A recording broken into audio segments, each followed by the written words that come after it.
జనసేన అధినేత పవన్ కళ్యాణ్ పర్యటన చిత్తూరు జిల్లాలో కొనసాగుతోంది. ఉదయం తొలుత జన సైనికులతో పవన్ భేటీ కానున్నారు. అనంతరం వీర మహిళల విభాగంలో సమావేశమవుతారు. తర్వాత విద్యార్థులతో నిర్వహించే ముఖాముఖిలో జనసేనాని పాల్గొంటారు.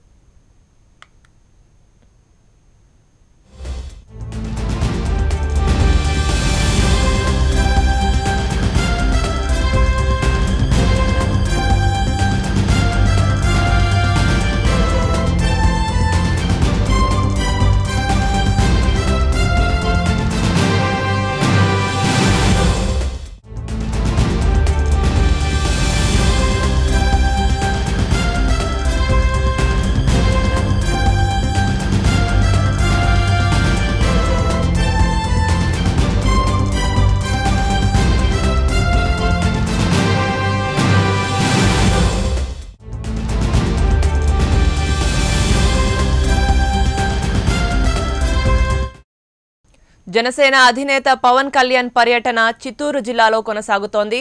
ఉదయం తొలుత జన సైనికులతో పవన్ భేటీ కానున్నారు. అనంతరం వీర మహిళల విభాగంతో సమావేశమవుతారు. తర్వాత విద్యార్థులతో నిర్వహించే ముఖాముఖిలో జనసేనాని పాల్గొంటారు. చిత్తూరు జిల్లాలో పవన్ పర్యటనకు సంబంధించి మరింత సమాచారం మా కరెస్పాండెంట్ పులేంద్ర అందిస్తారు. పులేంద్ర, ఇవాళ జనసేనాని పర్యటన ఎలా సాగనుంది?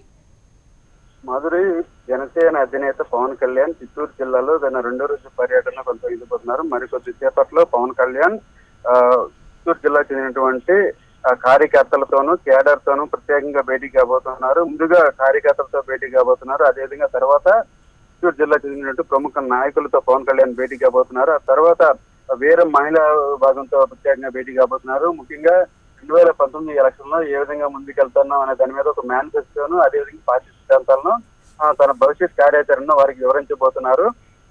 అదేవిధంగా మహిళలకు, యువతకి పెద్ద ఎత్తున ఏ విధంగా అవకాశాలు ఇస్తున్నాము, సీట్లు 60% యువతకి అందిస్తున్నాం, అదేవిధంగా మహిళలకి 33% రిజర్వేషన్ అమలు చేస్తున్నాం అని చెప్పేసి పవన్ కళ్యాణ్ మరొకసారి వీర మహిళలతో చెప్పబోతున్నారు. ముందుగా మిగతా కమిటీలతో అంటే ముందుగా మహిళలకే విభాగం ఏర్పాటు చేసి, వీర మహిళా విభాగం ఏర్పాటు చేసి మహిళలకు ముందుగా పదవులు ఇవ్వడం జరిగింది. మహిళలకి తాము ఏ విధంగా ప్రాధాన్యత ఇస్తున్నామనే దాని మీద పవన్ కళ్యాణ్ మరోసారి స్పష్టం చేయబోతున్నారు. అదేవిధంగా ఈ రోజు వీరితో భేటీ అయిన తర్వాత పవన్ కళ్యాణ్ జిల్లా సమస్యల మీద, అదేవిధంగా విద్యార్థుల యొక్క సమస్యల మీద వారి నుంచి సమస్యలు సేకరించి ఆ తర్వాత తాము 2019 అధికారంలోకి వస్తే ఏ విధంగా చేయబోతున్నాము, ఎటువంటి హామీలు ఇవ్వబోతున్నాడు దాని మీద కూడా వారికి ఒక స్పష్టత ఇవ్వబోతున్నారు. ఆ తర్వాత పవన్ కళ్యాణ్ మధ్యాహ్నం 3:30 నుంచి గంగాధర నెల్లూరులో రోడ్ షో ప్రారంభించబోతున్నారు. ఈ సాయంత్రం పుత్తూరు రేణుగుంట సర్కిల్ మీదుగా ఏడుపేరులో పవన్ రోడ్ షోలు నిర్వహించబోతున్నారు.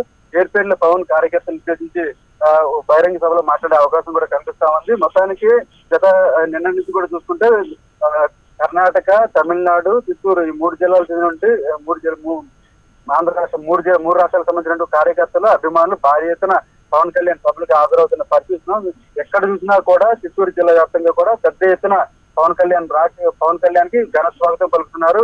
ఒక పలమనేరులోనే దాదాపు 50,000 నుంచి 1,00,000 మంది అభిమానులు రావడం జరిగింది. దీనితో పవన్ కళ్యాణ్ ఆశ్చర్యపోయిన పరిస్థితి కనిపిస్తా ఉంది.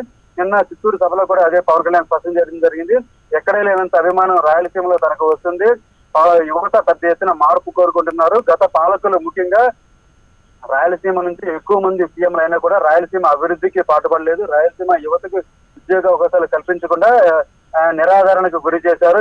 అందుకే ఇక్కడ యువత ఇక్కడ మంచి చదువుకున్నా కూడా విదేశాలకు వలసలు పోతున్నారు. ఇక్కడ ఉపాధి అవకాశాలు రాకుండా చేస్తున్నారు. పారిశ్రామికవేత్తలు బెదిరిస్తున్నారు. అందుమూలంగానే ఇక్కడ పరిశ్రమలు రావడం లేదు. ఒకవేళ వచ్చినా కూడా ఉద్యోగ అవకాశాలు ఇక్కడ యువతకి అందడం లేదని చెప్పి పవన్ కళ్యాణ్ స్పష్టం చేయడం జరిగింది. అదేవిధంగా గత పాలకులు ముఖ్యంగా చంద్రబాబు నాయుడు చిత్తూరు జిల్లాను చూసినా కూడా తన నియోజకవర్గాన్ని కూడా ఎక్కడ అభివృద్ధి చేసిన దాఖలాలు తమకు కనిపించడం లేదని చెప్పేసి, అదేవిధంగా సహకార సంఘాలన్నింటిలో కూడా గత పాలకులను నిర్వీర్యం చేశారు. తాము అధికారంలోకి వస్తే ఏవైతే వ్యవసాయ సంబంధించిన సహకార సంఘాలు ఉన్నాయో అన్నింటిని కూడా మరోసారి బలోపేతం చేస్తాం, అన్నింటిని కూడా వెలుగులోకి తీసుకొస్తామని చెప్పేసి పవన్ కళ్యాణ్ చెప్పడం జరిగింది. ప్రతి నియోజకవర్గంలో కూడా ముఖ్యంగా రాయలసీమలో వ్యవసాయ ఆధారిత పరిశ్రమలు తీసుకొచ్చి పెద్ద ఎత్తున దాదాపు 20,000 నుంచి 50,000 వరకు ఉద్యోగ అవకాశాలు కల్పిస్తామని చెప్పి పవన్ కళ్యాణ్ చెప్పడం జరిగింది. పులేంద్ర, పవన్ కళ్యాణ్ పార్టీ క్యాడర్ తో ఎలాంటి విషయాలు చర్చించనున్నారు? ముఖ్యంగా 2019లో ఏ విధంగా ముందుకు వెళ్ళబోతున్నాం, పవన్ జనసేన యొక్క సిద్ధాంతాలు, మేనిఫెస్టోలను వివరించబోతున్నారు. రైతులకి తాము ఏ విధంగా చేయబోతున్నాం, ఎటువంటి మేనిఫెస్టోను రైతుల కోసం తీసుకొస్తున్నాం, అదేవిధంగా విద్యార్థులకి ఉచిత బస్ పాస్, అదేవిధంగా ఉచిత విద్య, తాము ఇంటి దగ్గర నుంచి బయలుదేరి నుంచి కాలేజీలో కాలేజీకి వెళ్ళే వరకు కూడా ఎక్కడ తిన్నా కూడా బస్ పాస్ ఉచితంగా బస్ పాస్ అందించే విధంగా ఏర్పాట్లు చేస్తాము. అదే విధంగా ప్రతి ఒక్క జన సైనికుడికి కూడా పార్టీ అధికారంలోకి వచ్చినా రాకున్నా ప్రతి ఒక్క జన సైనికుడు కూడా ప్రతి సంవత్సరానికి 10 లక్షలు మెడికల్ ఇన్సూరెన్స్ అందించే విధంగా చర్యలు తీసుకోబోతున్నానని చెప్పేసి పవన్ కళ్యాణ్ జనసేన కార్యకర్తలకు చెప్పడం జరిగింది. ఇది తాను స్వయంగా పర్యవేక్షిస్తాను, ప్రతి ఒక్క జన సైనికుడికి మెడికల్ ఇన్సూరెన్స్ అందిస్తాను, ఇది త్వరలోనే ఆచరణలో తీసుకొచ్చని చెప్పి పవన్ కళ్యాణ్ తన కార్యకర్తలకు ఒక హామీ ఇవ్వడం జరిగింది. అదే విధంగా పవన్ కళ్యాణ్ ముఖ్యంగా జిల్లాలో నాయకత్వం లేమి అనేది స్పష్టంగా కనిపిస్తుంది. త్వరలోనే అన్ని నియోజకవర్గాలకు నాయకులు నియమిస్తాను, మీకు అండగా ఉంటారు. జనసేన 2019లో చిత్తూరు జిల్లా నుంచి పెద్ద ఎత్తున అభ్యర్థులను గెలిపించి చిత్తూరు జిల్లాలో మార్పుని తీసుకొస్తాను, రాయలసీమ యువతలో మార్పుని తీసుకొస్తాను. ముఖ్యంగా నాయకులు కుటుంబ రాజకీయాల నుంచి వారసత్వ రాజకీయాల నుంచి జనసేన కొత్త తరం నాయకులను తీసుకొస్తానని చెప్పేసి ఒక స్పష్టమైన హామీ ఇవ్వడం జరిగింది. అదేవిధంగా కొత్త తరం యువతకి పెద్ద ఎత్తున అవకాశాలు ఇస్తాను, రాజకీయ వైపు ప్రోత్సహించే విధంగా చర్యలు తీసుకుంటాను. రాయలసీమలో ముఖ్యంగా చిత్తూరు జిల్లాలో ఉన్నటువంటి రౌడీ యుద్ధాన్ని అంతమందిస్తానని చెప్పేసి పవన్ కళ్యాణ్ హామీ ఇవ్వడం జరిగింది. మాధురి. పులేంద్ర, చిత్తూరులో ప్రస్తుతం పరిస్థితి ఎలా ఉంది? సభ ఏర్పాట్లు ఎలా జరుగుతున్నాయి? ముఖ్యంగా చిత్తూరు జిల్లాలో ఈ రోజు పవన్ కళ్యాణ్ బిఎన్ఎస్ హోటల్లో బస జరిగింది. ఇక్కడ పెద్ద ఎత్తున ఇప్పటికే దాదాపు వేలాది మంది కార్యకర్తలు పవన్ కళ్యాణ్ తో కలవడానికి రావడం జరిగింది. ముఖ్యంగా ముందుగా యువతతో ప్రత్యేకంగా భేటీ కాబోతున్నారు. ఆ తర్వాత కార్యకర్తలతోనూ, నాయకులతోనూ, వీర మహిళలతోనూ పవన్ కళ్యాణ్ ప్రత్యేకంగా భేటీ కాబోతున్నారు. ముఖ్యంగా 2019 మేనిఫెస్టోతో పాటు తాను ఏం చేయబోతున్నా దాని మీద ఒక స్పష్టత ఇవ్వబోతున్నారు. దీనికి సంబంధించిన ఏర్పాట్లన్నీ కూడా నాయకులు చేయడం జరిగింది.